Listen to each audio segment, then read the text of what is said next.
गरुडगमन तव चरणकमलमिह मनसि लसतु मम नित्यम् गरुडगमन तव चरणकमलमिह मनसि लसतु मम नित्यम् मनसि लसतु मम नित्यम् मम तापमपाकुरु देव मम पापमपाकुरु देव मम तापमपाकुरु देव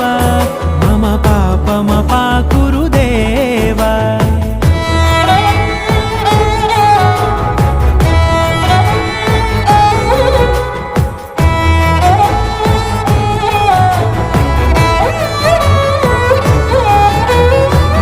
जनयन विधि नमुचिहरण मुख विबुध विनुत पद पद्मा जल जनयन विधि नमुचिहरण मुख विबुध विनुत पद पद्मा विबुध विनुत पद पद्मा।